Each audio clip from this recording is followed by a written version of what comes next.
Stock market आणि share market म्हणजे काय? म्हणजे सट्टा बाजार. स्टॉक मार्केट म्हणजे जुगार. स्टॉक मार्केट करू नका नाहीतर डुबाल. ह्यानं एवढा डुबला, त्यानं तेवढा डुबला. आपण विचार केलाय का की नक्की स्टॉक मार्केट म्हणजे काय? कधी जाणून घ्यायचा प्रयत्न केलाय? तर चला आज आपण बघूया शेअर मार्केट म्हणजे स्टॉक मार्केट म्हणजे काय. तर नमस्कार मंडळी, मी शुभम मामने तुमचं स्वागत करतो आपल्या चॅट लेजंड या चॅनलमध्ये. तर आज आपण बघणार आहोत की नक्की स्टॉक मार्केट म्हणजे काय. तर शेअर मार्केट म्हणजे काय हे आपण एका एक्झाम्पल घेऊन समजून घेऊ. तर समजा तुमच्या एरियामध्ये एक जिलेबीवाला आहे. ओके, त्याची एक छोटीशी गाडी आहे जिलेबीची. त्याला आपण नाव देऊ XYZ. तर तो तुमच्या एरियामध्ये फेमस आहे. तर काय फेमस आहे? कारण त्याची क्वालिटी चांगली आहे म्हणून हा तुमच्या एरियामध्ये फेमस आहे. पण काही दिवसानंतर XYZ जो दुकानदार आहे त्याला असं वाटतं की आपल्या दुकानात आता भरपूर गर्दी होते आणि आता आपल्याला एक्सपांड करायची गरज आहे. आपल्याला दुकान मोठं करायची गरज आहे कारण लोकांना इथं उभा राहायला जागा नाहीये. बरोबर. त्यामुळे काही लोक माघारी चाललेत. त्याला त्याचं प्रोडक्शन वाढवायला पाहिजे. मग त्याच्या डोक्यात विचार येतो की आपण एक मोठं स्वीट शॉप टाकू. काय टाकूया? Sweet shop. मग आता बिझनेस एक्सपांड करायचा म्हणल्यावर आता काय लागतं? तर सगळ्यात पहिला लागतो तो पैसा, म्हणजे मनी. मग आता पैसे हवेत, बरोबर आहे. मग हे पैसे तो आणणार कुठून? त्याकडे भरपूर ऑप्शन आहेत. पहिला, त्याकडे सेव्हिंग असतील. सेकंड, तो फ्रेंड्स अँड फॅमिली कडनं घेऊ शकतो.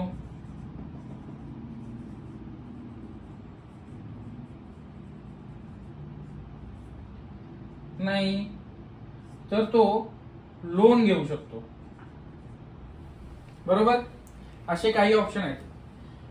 पण त्याला जर यातलं काहीच करायचं नसेल तर तो काय करेल? तर त्याकडे अजून एक ऑप्शन आहे. तो काय करणार? त्याच्या दुकानाची करणार व्हॅल्युएशन.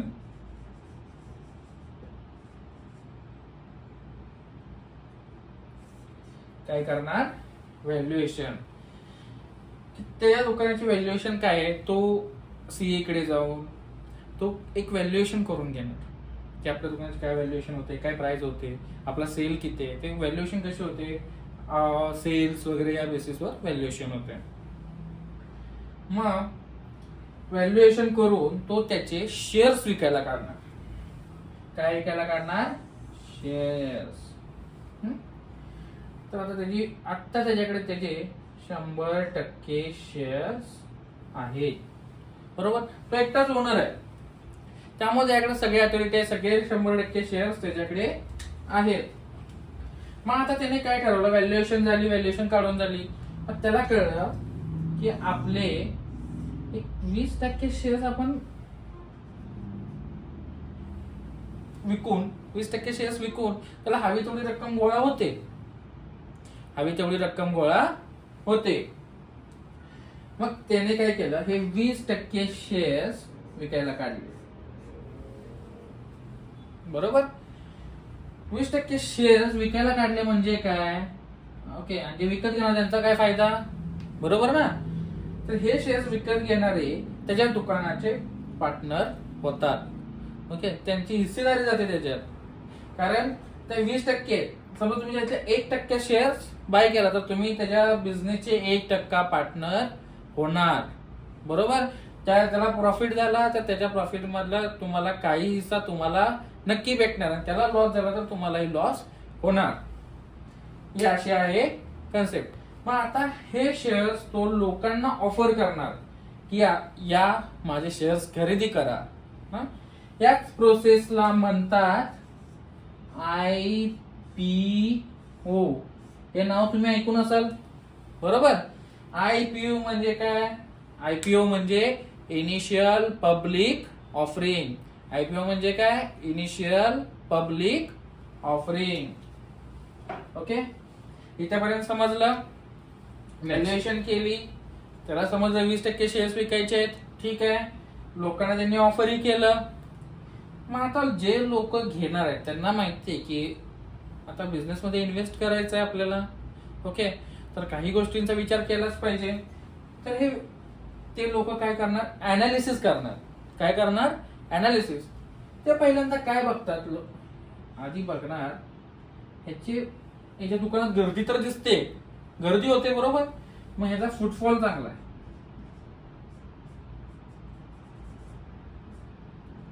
फुटफॉल चांगला आहे, गर्दी होते. सेकंड, क्वालिटी आहे.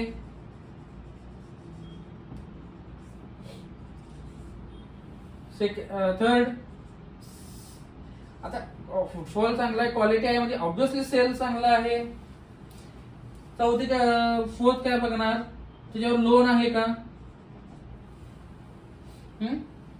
सगळे जाऊन त्याच्या हातात किती पैसे राहतात, त्याचा नेट इन्कम म्हणजे सगळे सॅलरीज वगैरे सगळं जाऊन त्याचा इन्कम किती आहे, त्याला प्रॉफिट किती होतं.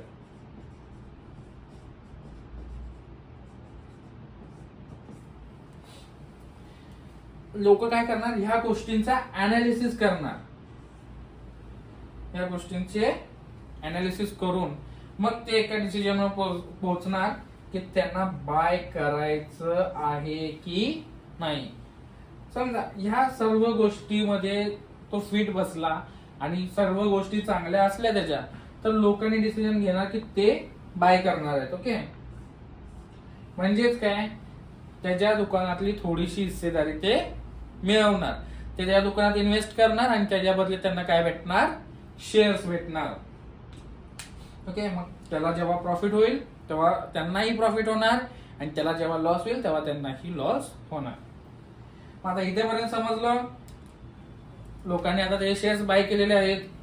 देन आता काही दिवसानंतर त्याला लोकांनी बाय केले, XYZ जो दुकानदार आहे त्याला पाहिजे तेवढे पैसे भेटलेले आहेत त्याला. मग आता जे लोक आहेत तुमच्या आमच्यासारखी, आता काही असेल, जर एखादा दुसरा त्यांना IPO घ्यायचा असेल किंवा दुसरीकडे इन्व्हेस्ट करायचं असेल, आता त्यांना माहिती त्यांनी ह्या XYZ मध्ये पैसे गुंतवलेत आणि प्रॉफिटही चांगला झालाय, प्रॉफिट सुद्धा चांगला झालेला आहे. आता त्यांना ते विकायचे. मग आता ते विकायचे असतील तर ते विकणार कुठे, त्यांना काहीतरी जागा पाहिजे. मग आता ते परत XYZ दुकानदाराकडे जाऊ शकत नाहीत की बाबा हे तुझे शेअर्स ठेव आणि मला माझा पैसे परत दे, असं करू शकत नाही. कारण ह्या XYZ दुकानदाराने ते पैसे घेऊन त्याचं चालू केलं स्वीट शॉप. त्यानं यात इन्व्हेस्ट करून टाकले पैसे, बरोबर. तो आता प्रॉफिट करतोय, त्या प्रॉफिट मधला एक हिस्सा तुम्हाला भेटतोय बस. आता त्यानंतर मग तुम्ही कुणाला विकणार, हा प्रश्न आहेच अजून. तर असेही काही लोक असतात ज्यांना त्याच्या शेअर्स खरेदी करण्यात इंटरेस्ट होता पण त्यांना ते भेटले नाहीत. असेही काही लोक असतात. मग तुम्ही ते शेअर्स त्यांना विकू शकता.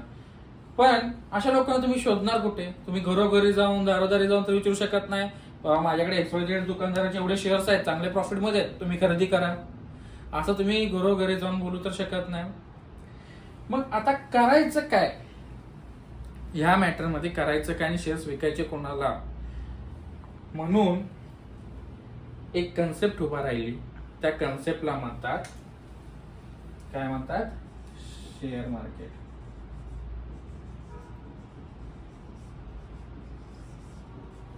काय म्हणतात, शेअर मार्केट. का, कारण इथे बायर्सना सेलर्स भेटतात आणि सेलर्सना बायर्स. कारण कसं आहे, ज्यांना शेअर्स भेटलेले नाहीत त्यांना बाय तर करायचं आहे. ओके, आणि ज्यांनी बाय केलंय त्यांना कुणाला विकायचं आहे. पण ह्या दोघांचा मेळ कसा घालून द्यायचा, ह्या दोघांना कळणार कसं की त्याला विकायचंय आणि मला खरेदी करायचंय, किंवा त्याला विकायचंय ह्याला खरेदी करायचंय, कळणार कसं. म्हणून हा शेअर मार्केट कन्सेप्ट उभा राहिला. इथे बायर्स आणि सेलर्स एकत्र येतात. बायर्सना सेलर्स भेटतात, सेलर्सना बायर्स भेटतात. ओके, बायर्सना कोण भेटतं? सेलर्स. आणि सेलर्सना बायर्स इथे भेटतात. त्याच्यामुळे हे शेअर आणि स्टॉक्स ह्याची लेनदेन सोपी झाली. तर ह्या कन्सेप्ट मध्ये उभा राहिला तो म्हणजे शेअर मार्केट.